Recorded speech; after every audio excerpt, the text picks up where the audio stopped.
Namaste, friends.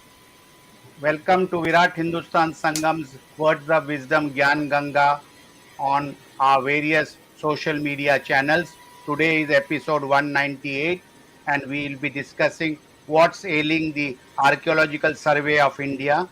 And for the next half an hour to 45 minutes, we will be discussing with Dr. Subramaniam Swamy and Padmashri K.K. Muhammad.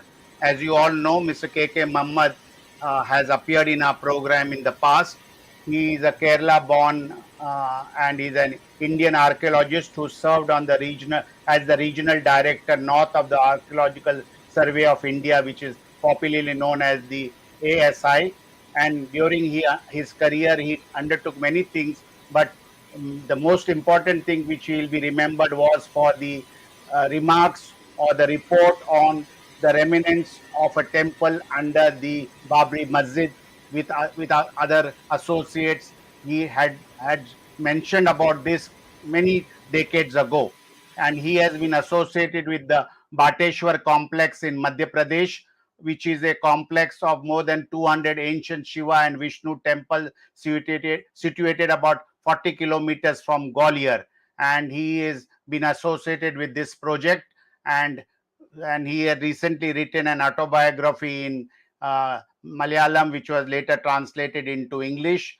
And there are numerous aspects of him. He is a very fierce nationalist, and people look forward to him on archaeological matters, to him for advice. And he now is, after his retirement, is residing in Kerala. I have to thank our viewers for their support week after week. Last week's episode on Rahul Gandhi's US visit, we had a viewership of 2,46,085 viewers across the globe on various social media channels. So, with these words, it's welcoming Mr. K.K. Muhammad to our program. And with this, Dr. Swamy introductory remarks, we'll take the program forward. Jai Hind. Pleasure to have K.K. Mohammed, because at a time when we were all very doubtful about the Ram Mandir matter proceeding ahead, he came on the press. He was on TV. He was speaking about the excavations, which gave a lot of strength to all of us. So I would say that his contribution to Ram Mandir becoming a reality, he should be remembered in our history as a man who very courageously put forth the facts, the diggings that took place, the technology that was used to come to a conclusion. And so it's therefore today a great pleasure to see him again in our program. Today we are not so much on this monument and that monument. Yes, we will like to hear about him on his reactions to the same. But the core thing is that is the Archaeological Survey of India functioning as the way it should do for a country with an enormous past, and we have yet not got a comprehensive history of our past, free from imperialist influence and people writing whatever they want to run us down. All these are now parts of our textbooks.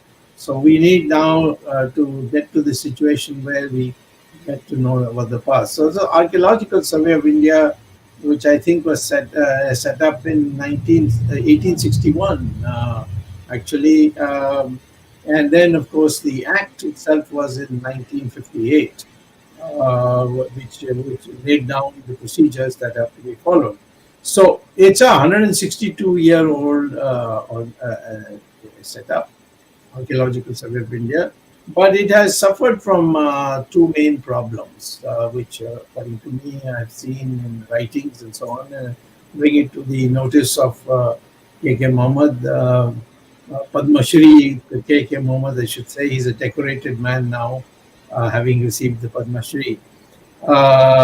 So one is that there is a problem about recruitment.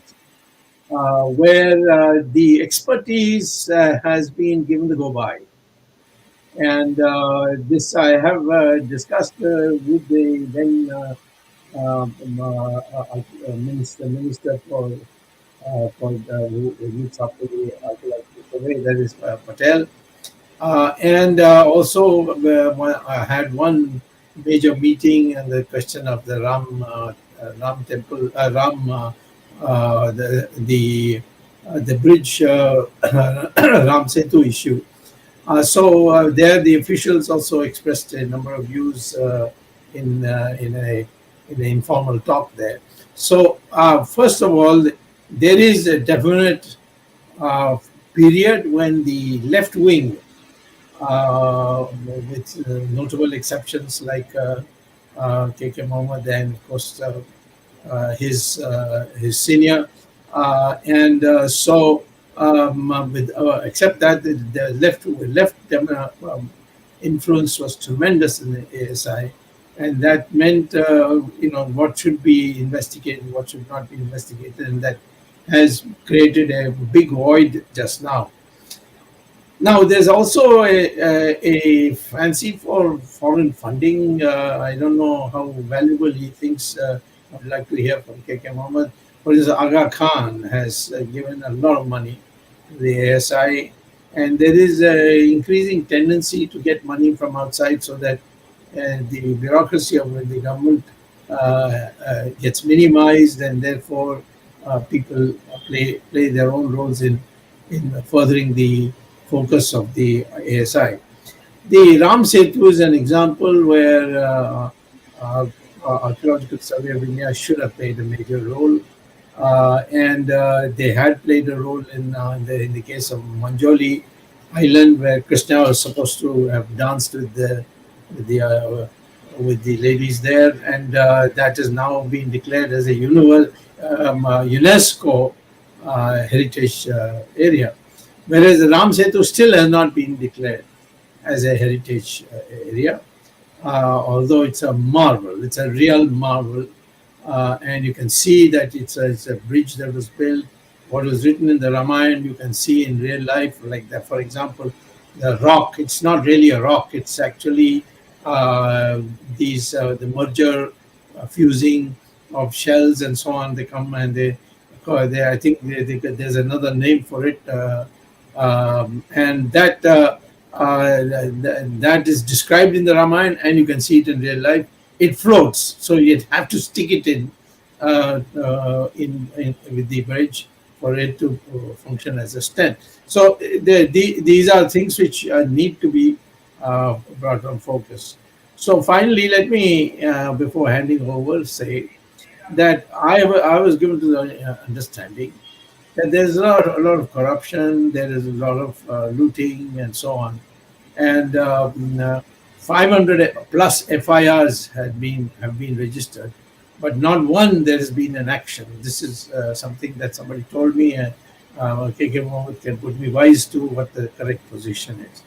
Then there's a rising non-experts recruitment that is taking place, and that's very serious. I mean, a person like KK Mohammed, you see, they should be subject to the normal retirement rules. There are people who should then be made into consultants, and then they should be able to continue to guide the institutions. I'm saying this not only for KK Mohammed, but I'm sure he knows many others who are very able, who had to retire under the government rules. And then there's been a fair amount of artifact smuggling. I myself know of a minister who was in charge. He was from Madhya Pradesh. He was a very senior congressman, and in fact, the ASI lady who was then heading it had to suffer a lot, including physical damage, because she was trying to block him engaging in this antique smuggling, exporting, and so on and so forth. It's a very lucrative thing. And finally, you see, there's been now an increasing tendency to outsource to rich people, rich persons. Like I gave you the of example of Aga Khan. I think the reason is to get out of the structure of the ASI while using the base of the ASI. So in all these things, I would like, amongst the other remarks that he will choose to make and freely make, there's no agenda as such, but I would like him to give an opinion that how are we doing with ASI and what are the things that we need to do to make it a more effective organization for our own heritage purposes. Over to you, Mr. Mohammed. So, Dr. Swamy, let me quick, just 1 second. Dr. Swamy, to start off, based on what you've just told us, to start off, so the contribution of Mr. K.K. Mohammed and his predecessor, the great B.B. Lal, started off in the excavation of Ayodhya. So the role that the erstwhile, institution that was under the guidance of great of B.B. Lal, they have done phenomenal excavations and discoveries. So, if Mr. Mohammed, before you get into this main topic, can you give us an idea as to how the role that was great has got deteriorated so much? So, basically, the main roles. Just take 3 examples: Ayodhya, whatever is happening in the Gyanvapi thing, and Mathura. So, if you don't mind, give us a brief on those three, and then we can shift. Then we can move on to what is ailing the archaeological society. Yeah. So thank you very much, sir, for giving me an opportunity to speak freely. Because I'll be a free man. I'll be speaking very freely. I don't attach to this party or that party. So coming to Ayodhya, because when it was in the year 1976-77, I had gone for the excavation at Ayodhya under Professor B.B. Lal. Because it was he who was the Director General of Archaeological Survey of India, and then he took premature retirement, and then he was teaching in the universities, later on in the Simla Advanced Institute also. So while before excavation, what we do is we will be going to, for an exploration all around the monument where we are going to excavate. So it was during that period we went inside the mosque, that controversial mosque at that time. We were stopped at the gate, and then we told them that we don't have any kind of problem. We are just researchers. We have come for the research work. Please allow us to get in. So when I went inside, I saw that the so-called mosque was standing on 12 temple pillars. So the question is, how do you know that it is a temple pillars, or it's some mosque pillars or some church pillars? Actually, we are precisely being trained for that, and we would be able to tell you, at the approximate date also, whether it belongs to 11th century, 12th century, 13th century. So that is because of our duty of training. And when Professor Lal excavated just behind the mosque, that is, the western part of the mosque, there he got the pillar bases on which these pillars were standing. And on the southern part also, he got the same kind of thing. And then along with that one, he got a number of antiquities which was associated with the temple, not with the mosque. So it was on the basis of all these things, at that time he had come to the conclusion that before the mosque, there was a temple. And this thing, because it was at that time, it was not a very big issue also. But right from 1988 onwards, it became a very big issue.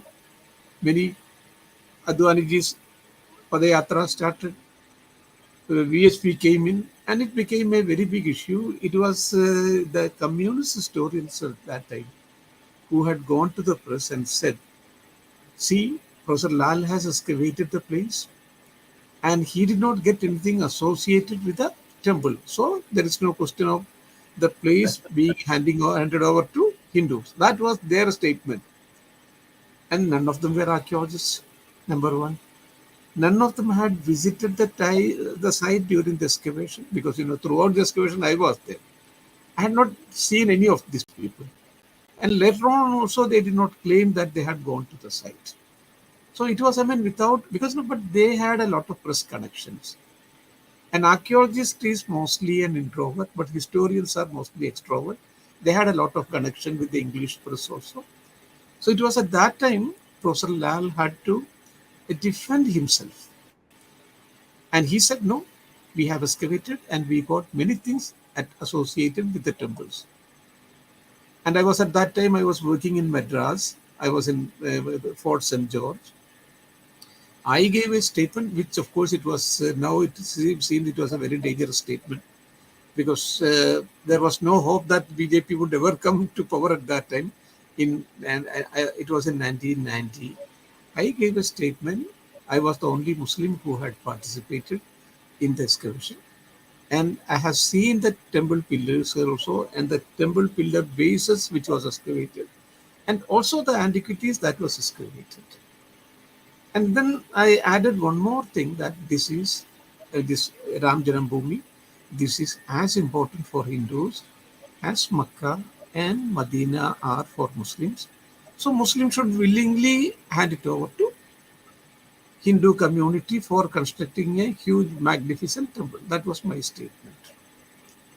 And believe me, sir, that there was no reply at all from the Marxist group of people who otherwise they would have gone to the bazaar. There was absolutely, there was silence. There was no reply at all from their side. But later on, Professor Irfan Habib, in 1919, he gave a statement that I was not a part of the excavation team at all.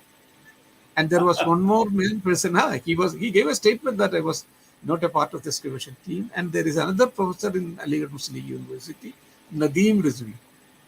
And he said, habitually he speaks lies. He is that kind of professor. He gave another statement, that KK Muhammed was not at all part of this excavation team. And then Professor Lal had to give another statement. No, he was part of the excavation team. And also there were some more people who had participated in the excavations. And they also gave their statement, no, KK Muhammed was part of the excavation. And he was, throughout that time in the excavation, he was there. So it is this way these people are, trying their level best to, to lead people into wrong, they are supplying the wrong information. So in any kind of dialogue, the best thing is that the dialogue should be in between the Muslim community and the Hindu community. And you have to set these people, that is the Marxist historians, apart. Because if they are there, they are neither the subject experts, they are all historians. They don't visit the site also, and then they come out with this kind of opinion. So we have to be very careful that we should keep them away in any kinds of dialogue. And coming to the two other things, that is Gyanvapi and also this one, that is our Mathura. Of course, you are a legal pundit and you know what is the Religious Worship Act of 1991. I don't want to comment anything upon that one.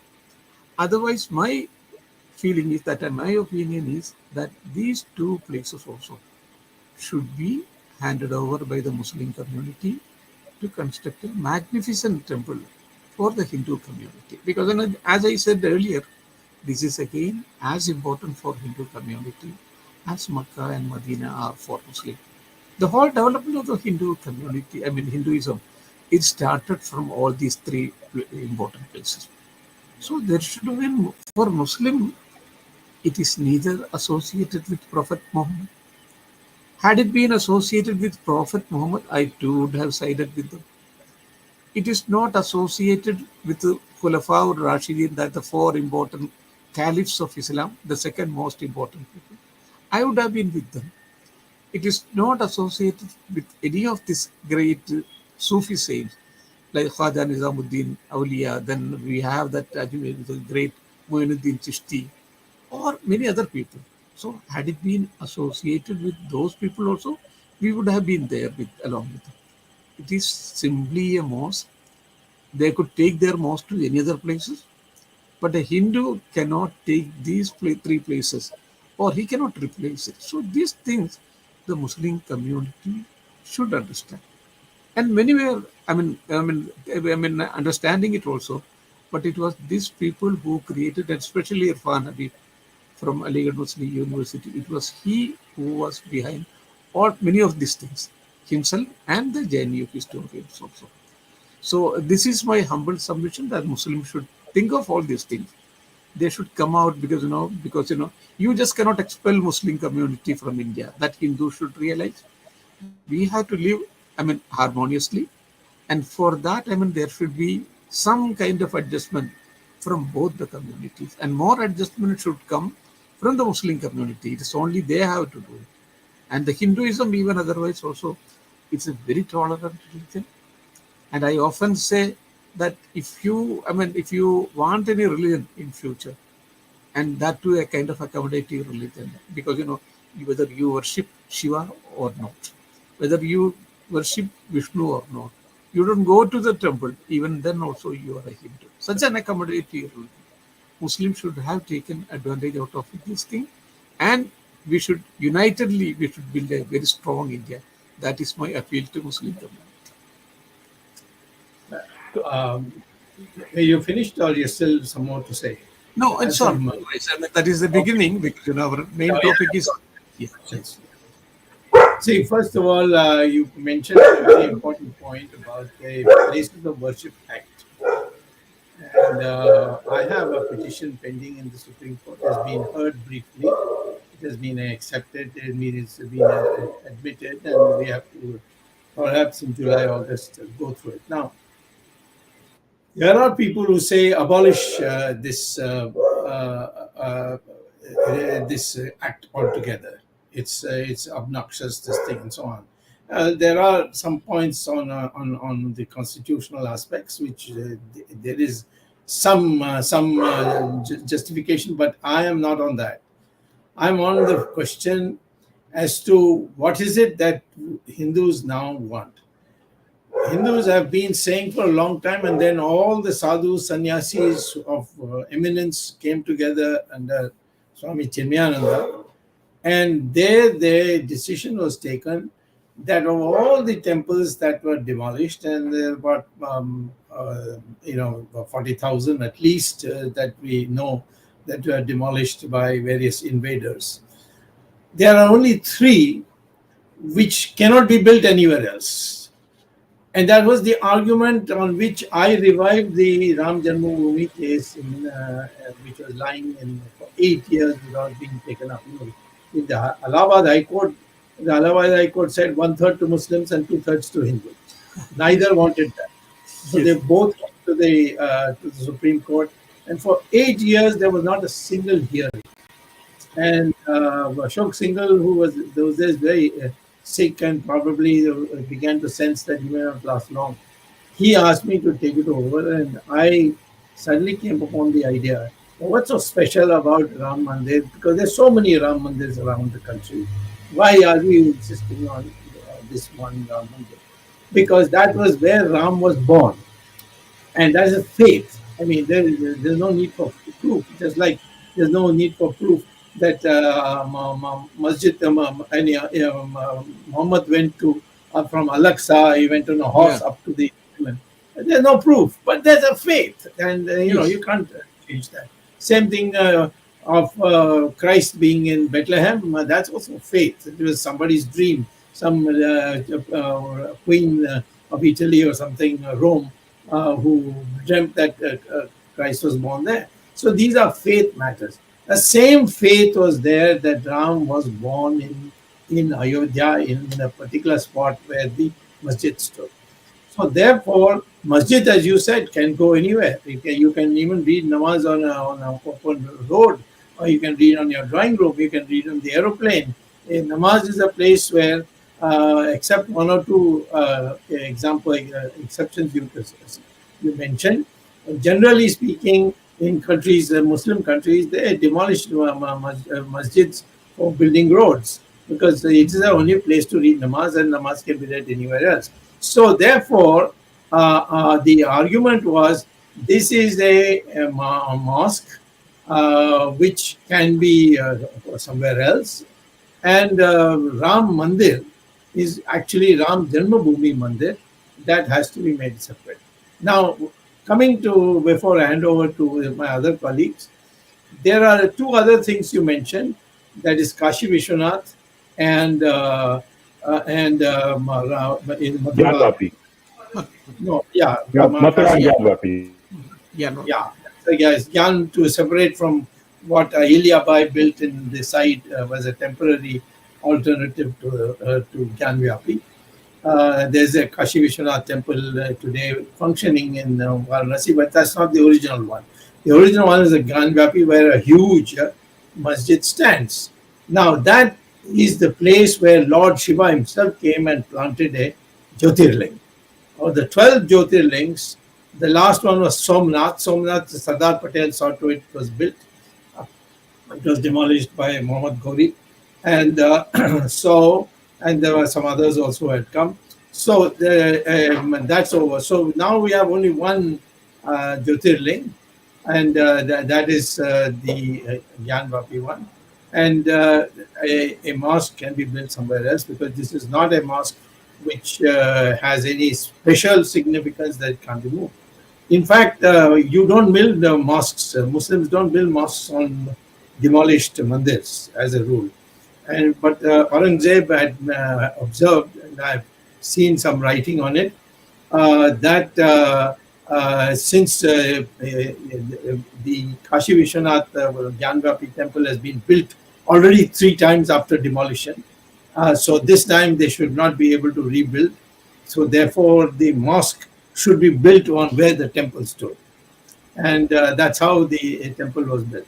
Now that can also be shifted. There's nothing in Islam that would affect shifting. Same thing with where Krishna was born. There's a mosque right on top of where we believe by faith over centuries that Krishna was born there. So if these three are okay, then the places of worship act can remain. And as of 15th September, August 1947, what was there will remain. The other 40,000 temples which were demolished, there the only thing that is sacred is the Prana Pratishta Puja of the idol. So the idol can be moved, but idol cannot be replaced, in the sense you can't build another idol. So the temple it's not required that the temple should be built where it was originally there, and now a mosque stands there, or it's a demolished area. The temple can be built anywhere, and the image, that should be kept taken there. So that can be resolved. This 40,000 things can be easily resolved, and as was decided by these sadhus and sannyasis that only 3 need to be restored. That is what is there today in the Supreme Court, and looks like from the comments that I've received, although other hotheads are very angry with me for saying only 3, but I think the Precept Worship Act is necessary, and the only amendment is that instead of 1 exception in the Act, which is Ram Janmabhoomi, there should be 3 exceptions, and that happens. Okay, Mr. Mohammed, yeah. So, Mr. Mohammed, now coming to the topic of the day. So, given it's a great past, archaeological survey of India's great past, what is ailing today? I mean, what has happened, at least give us in the past 7, 8 years, what has gone wrong, and what can be the good remedy? Because as Dr. Swamy highlighted, they are not doing their main job of even assisting. I mean, even though Dr. Swamy has won the case in the court as far as Ram Setu is concerned, and there are so many things that are so apparent as you have described in all the other cases of, I mean, the 2 critical places. Let's take the Gyanvapi of Kashi, or even in Mathura. What is ailing the Archaeological Survey of India today? Yeah. So, before coming to that question, my humble submission is, we should make an exception for these 3. That is one. This one, Gyanvapi, and this thing, and we should not make any other claims, because that will create a lot of problem for the country. Correct. Because for us, the country is the most important thing. So we should persuade those hotheads of Hindus also. You be, patient. Let us come to a kind of understanding. That should be the attitude of our, this one, Hindu saints and servants, they should come forward for that one. So coming to Archaeological Survey of India, it was a very powerful and very good organization earlier. And I worked in Archaeological Survey of India for 24 years. And before that, I mean, for 10 years, I was an Aligarh Muslim University. So I knew Archaeological Survey of India very closely. And it was a very vibrant organization also. But since the last 9 years, it is in a highly deplorable condition, because we have never seen the SI in such a terrible condition. When Modi ji came, we all, I mean, expected, this department, which gave a new lease of life to the country, because the country was almost for 500 years we were under this one, I mean, this important issue of Ram Mandir. And Archaeological Survey of India played a very eminent role in solving that one. So we just all thought that, I mean, at least BJP and RSS would be thankful to Archaeological Survey of India. They would be grateful to Archaeological Survey of India, and they would be, I mean, further, I mean, trying to rejuvenate the whole organization. But that was this one magnificent delusion. I call it a magnificent delusion. Because earlier the Congress government, during the Congress period, it was working far better than that of the BJP government period. And especially in the, I mean, initial 5 years, what happened is, because earlier we were having a superintending archaeologist would be the most important working man at one particular site. And he had a financial power of 25 lakhs. With that 25 lakhs, he would be taking up the important conservation work of a place. For example, if it is Brihadishwara temple, or if it is Kanchipuram temple, or if it is the temples of this one, Hampi, or Taj Mahal, Agra Fort, Fatehpur Sikri, by using this amount, this 25 lakhs of rupees for each monument, he could carry out the conservation work of that particular monument. But what happened is, during the BJP period government, that 25 lakhs of rupees, that was reduced to 3 lakhs of rupees, and all other estimates should go to Delhi. I mean, full concentration of power. So the whole body became, the ASI became a completely paralyzed body. Many of us took up this question with so many people, both in RSS also and both in BJP also. But they did not, I mean, pay any attention to it. So it was after giving a lot of, I mean, because even I also, I mean, took up, not only spoke with some of the most important people in RSS, but also then I wrote a letter also, an email also. And then after a very long time, after a very long time, it was, of course, because, the whole organization was shrinking and the whole organization was in this one, I mean, dangerous condition. Then many people felt it, and they also took up the issue. And then that earlier, this one was, not only that was revived, and it was the amount which could be spent, the financial power was increased also. It was made 50 lakhs of rupees, and that was very essential.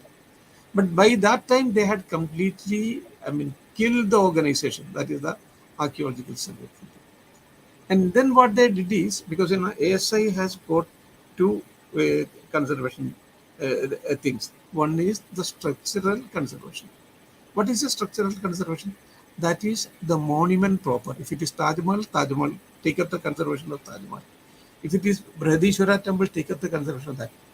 And then that the peripheral work is there, that is making toilet, boundary wall, and then this, that is known as peripheral.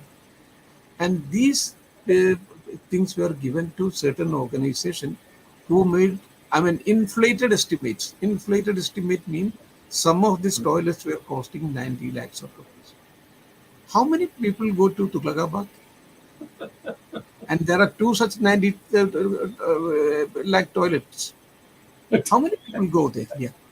And now that was, I mean, just to help the contractors.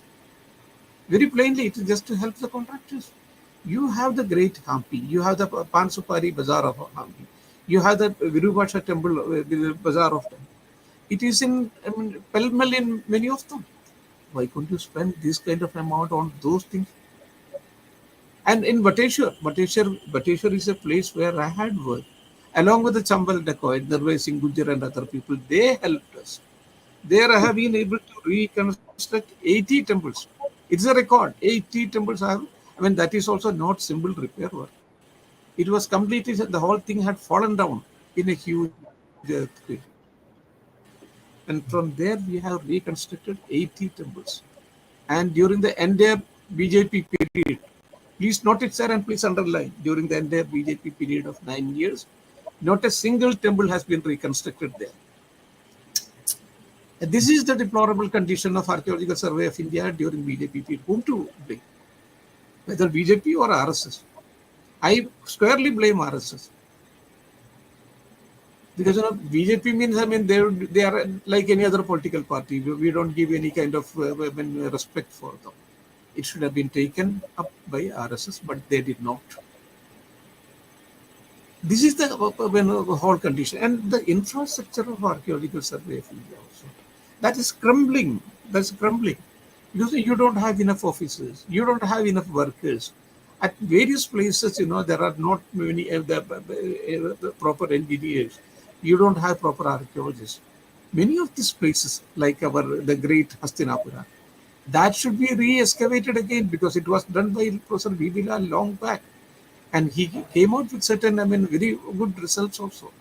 And the whole Upanishadic land of Hastinapura, and you have got the great Mathura, you have got the Mithila, the great Mithila of Janaga. All these things, they should be taken up and they should be explored, excavated, and presented in such a way so that people can come from different parts of the globe. But I'm so sorry to say that BJP has neither a vision nor a practical dynamic person. Nor RSS. They don't have any visionary people for all these things, nor any dynamic officer. That is what is lacking. While I was in Delhi, because at that time I got only this 20 lakhs of rupees during the Commonwealth period. That means for 2 years, for each year I would be getting 10 crores of rupees and for the next one. So not only I carried out this conservation work of the 46 monument, apart from that, I also got 40 acres of this land, which was not earlier with Archaeological Survey of India. And 1 acre is just in front of the Chandani Showcase. What would be the astronomical cost of it? Astronomical. This is how you can reconstruct Archaeological Survey of India. Archaeological Survey of India is such a big elephant who does not know its real strength because of its fan-shaped ear.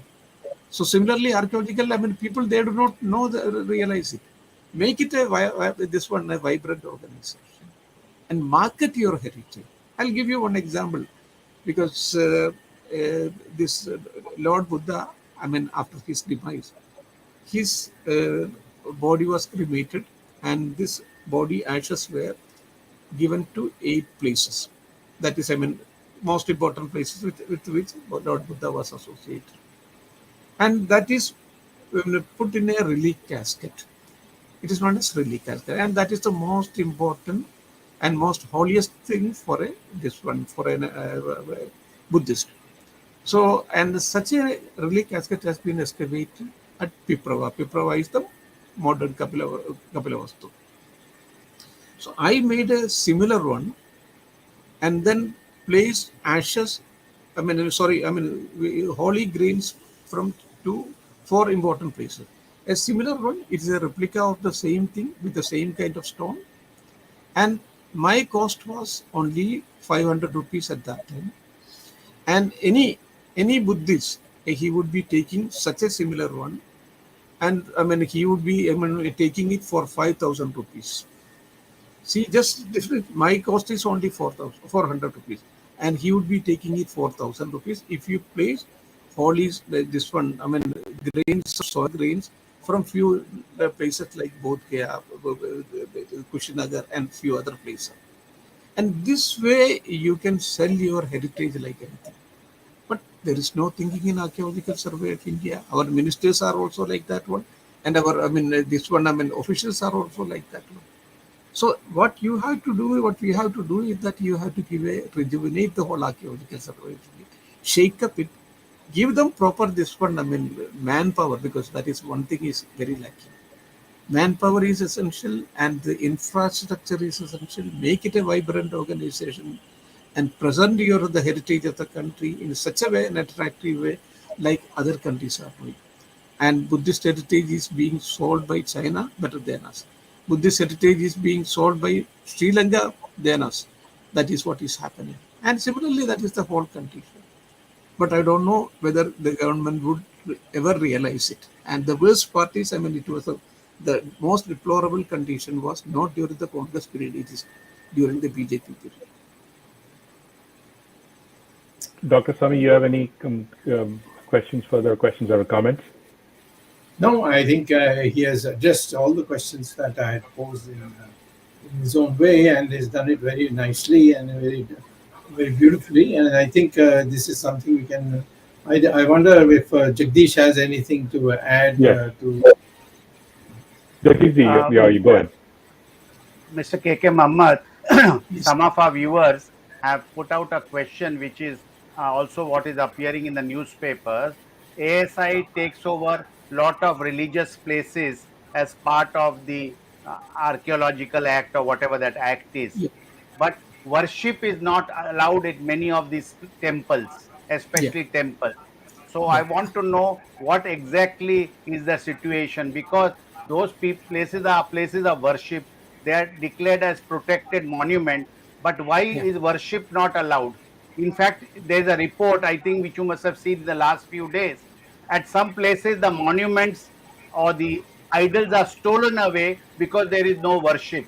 So various factors are there. But why is worship not allowed at these sites? I would like to make it clear that there is no discrimination against Hindu community. The case is the same thing with Christian. This one also Christian religious places also like Goa, and this is the same thing like this one. I mean Muslim religious worship places also.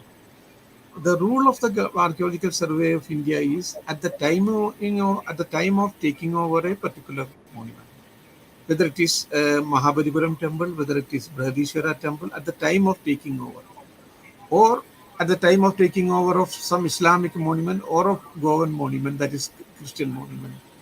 If prayer was there, only that prayer would be allowed. If puja was there, only that puja would be allowed. And after that, after taking over the monument, and no new puja would be allowed, no new prayer of either Muslim community or Hindu community would not be allowed. For example, in Agra Fort, you have a mosque, but the prayer is not allowed there. And similarly, in Delhi Fort also, there is a mosque, but prayer is not allowed there. So the Hindu community should not nurse any grievance that they are being discriminated. It is the role of Archaeological Survey of India, and that is very good also. For example, in Qubatul Islam Mosque, that is near Qutub Minar, it has been, I mean, constructed. This Qubatul Islam Mosque has been constructed by destroying 27 Jain and Hindu temples. Now, and then later on it became a Muslim mosque also. Now, whom are you going to allow? Hindus or Muslim? So our rule is at the time of taking over, if there was a temple, I mean, if there was puja, only that would be allowed. And if there was a prayer, that would be allowed.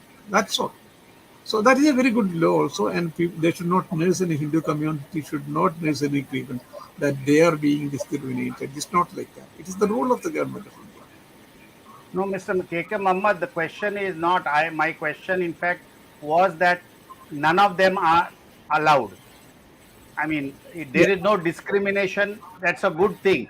But the yeah, question is, unlike uh, the Muslim Islam, unlike Islam, a temple which is established with a prana pratishtha puja, is always a temple, whether it is under ASI, whether it was under Akbar, or whether it is under Narendra Modi, it is always a temple.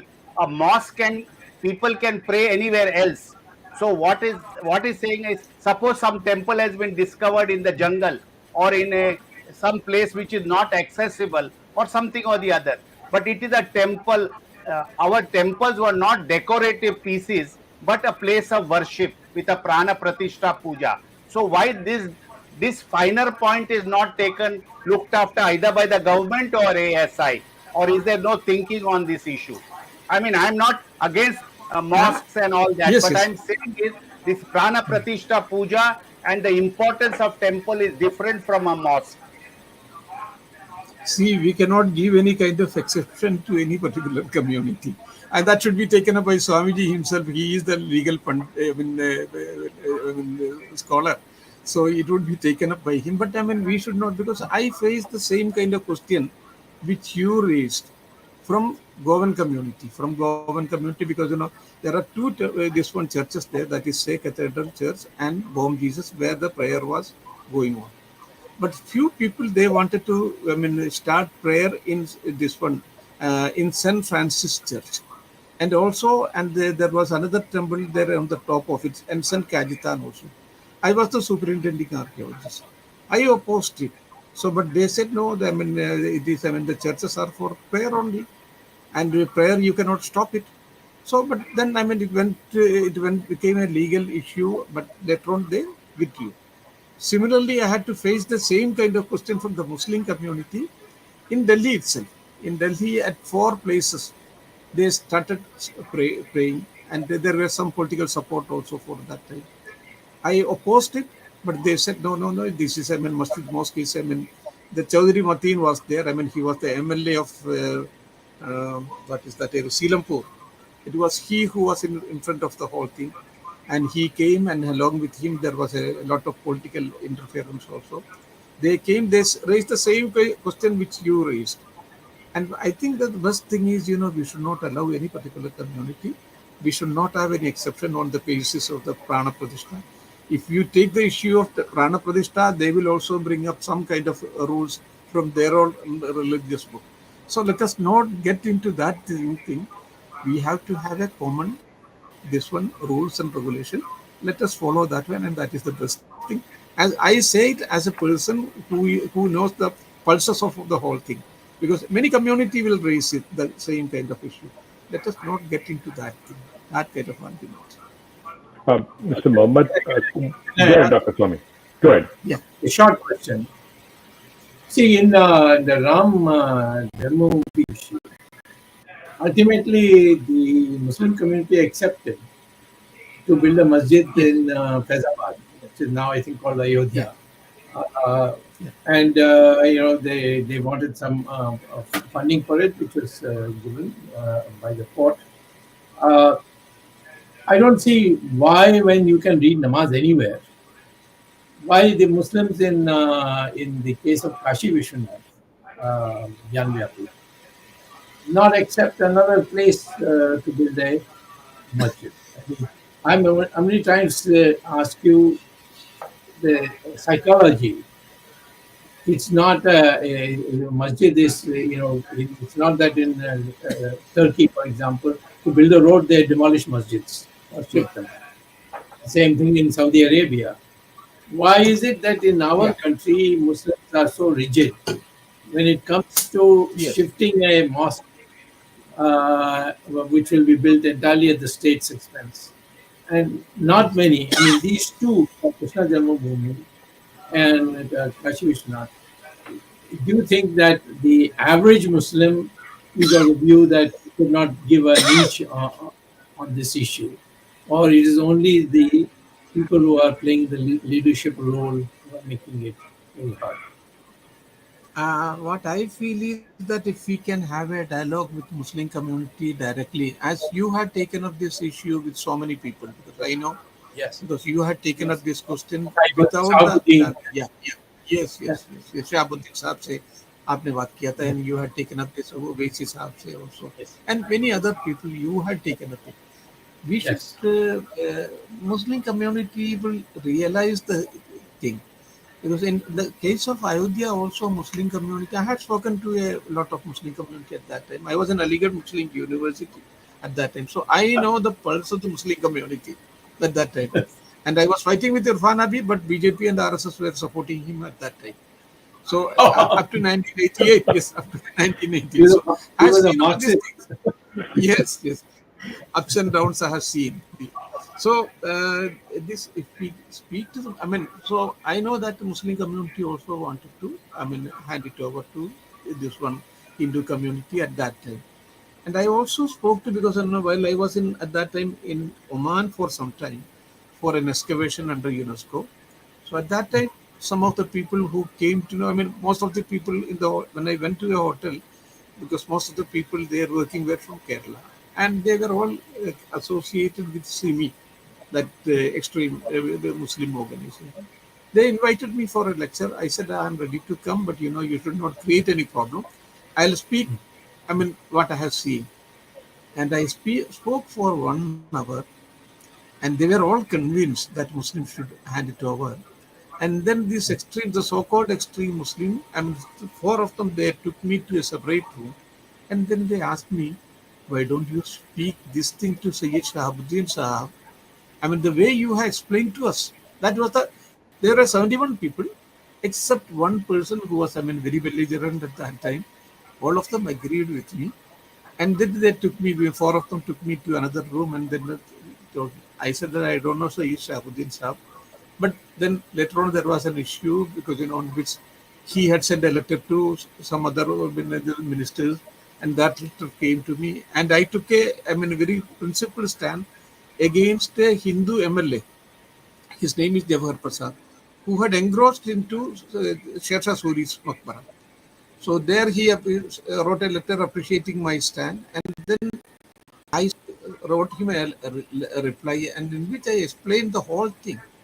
And then he called me. I mean, because when he came to Patna, he called me, invited me, and then we had a lot of discussion. I said that they should be handed it over to Hindu community, sir. And if you go for any kind of excavation, that will be creating further problem for you. Because all these people who are advising you, they are simply historian. They don't know what you are going to get. But I know, I mean, once you go for the excavation, you would be getting so many other things also, and what that would be embarrassing for me. But at that time, I mean, he was with those people. He wanted to come to a kind of this one, I mean, give and take, but somehow Yes. there is a certain, yeah. So that was the But problem. the white paper on Mr. Ayodhya K. records, excuse me, Yeah, yeah, Mr. white KK paper. Mam, Yeah, sorry. go on, go on. No, You no. go on. Mr. KK Muhammad, you have Yes, sir. disclosed the secret by which Sayyid Shahabuddin, I hope people don't get confused with some other Sayyid Shahabuddin, but the Sayyid Shahabuddin, ex-IFS officer and who was the Yes, Janata Party, you seem to yes. have had a good effect on him because whatever you said, he, in an exchange of letters with Dr. Subramaniam Swamy, I he see. has Yeah. Oh, said okay. I that see. if it is proved that it is a Hindu temple, I myself will advocate for its restoration. He has said it to Dr. Swamy. In fact, Dr. Swamy took him to Kanchi Shankaracharya, I Yes. see. the Yeah, senior yes, yes. Shankaracharya. And Dr. Ha, ha, Swamy ha. had taken him there, and he was I see. very visibly moved by the meeting with Brahmacharya. Shankaracharya, I see. Brahmacharya. Oh my God. Yes, yes, Brahmacharya. yes, yes, yes, yes. He started So with you seem to so have had. So it's very encouraging to know about all this background. Yes, yes, yes. And there are many Sorry, things Dr. like Swamy, this, I many interrupted you. techniques like this one. no problem. I was more or less going to say that. And, Okay. so Mr. KK Mohammed, But one this is a very, question. again, very important information for all of us, because many Hmm. people, they don't know about all these things. yeah, I must release my letters to Yes, yes, Chaimuddin. yes, yes. Yeah, yes, sir. Over a period, he changed. So Yeah. there is a question from one of our viewers from Mumbai. Yes. It's Ah, on the screen because it's a related subject. We would like you to give us some broad idea. Acha, acha, acha, acha. can you explain how carbon dating process is used for finding out Used for the finding out archaeological? archaeological. I think this question would be precisely in the case of Gyan Vapi. I think the court has gone wrong because, it is, I mean, the Shivalinga cannot be dated on the That's right. basis of the carbon dating. It cannot be No, dated. there's no biological element in it. Yeah. Yeah, no, there is no biological, because you have to get the carbon material from there, Yes. and which of course you cannot get it. I mean, I don't know who advised this one, the parties also, who advised this the honorable court also. You just cannot, I mean, do any kind of dating unless you get some organic contents from there. one That's cannot right. date the thing. And that is, I think, what the ASI has also given that reply, perhaps, if I'm right. Right. So, Mr. K. K. Mohammed, I have one other question. Um, in at least we've seen where the malaise of ASI has turned out today. But do you think is there a possibility of a private-public partnership? Do you think it is good, or do you believe that ASI should stay as it is? No, ASI can, of course, take the public-private partnership, but I mean, first of all, you have to strengthen the whole organization. The Hmm. infrastructure is very weak. Archaeological Survey of India. There are not enough officers, and you have to, as I said, that you have to carry out excavations at so many places. Many places, because of this rapid urbanization, you are losing a number of your historical places. Excavate this place, present it in such a neat and peaceful, and then you have to have this one interpretation center in all the places. For example, I can give you, if you can give me, I mean, 2 3 minutes, I can just tell you Go ahead, that, please I go mean, ahead. you go to Nalanda University, the great Nalanda University, where, I mean, we had, I mean, it was before the Bologna University, it was before the Oxford University, it was before the Cambridge University.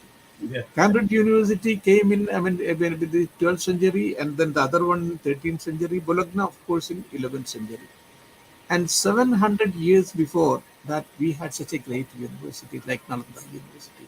But a person who goes to this Nalanda University, he simply see some bricks are there, some structures are there. He just walk over that one, and then he say, "Though we had a big university," and he just come there. That should not be the way we are treating the people. First of all, I mean, after taking the tickets, you take them to an interpretation center, show them a film about the magnificence of this great university, because it was the university, it was to this place earlier. Lord Buddha, at that time, it was not a university, where he had come and sat. Ekam samayam bhagava nalandayam viharadi pavari gamravani. Because Lord Buddha, during his walk from Rajgir to other places, he used to come and sit here. So he should feel that he is walking over the same holy earth on which Lord Buddha had walked. And it was the same university where Huangsang in 7th century had traveled 16,000 kilometers to come and study in Nalanda University. And we had three great libraries, Ratnaganja, Ratnodadi, Ratnasagara, magnificent libraries, which were destroyed by Bhakti archaeology. And Huangsang, when he went from here, he had taken 756 manuscripts on 20 horses from this great university. Similarly, Itzing, another this one, I mean, man from China, he had taken 400 important books. So if you say all these things and, I mean, show them a small 10 15 minutes documentary, and then a very well informed guide, he should take over. They should not leave them, I mean, the tourists like that one.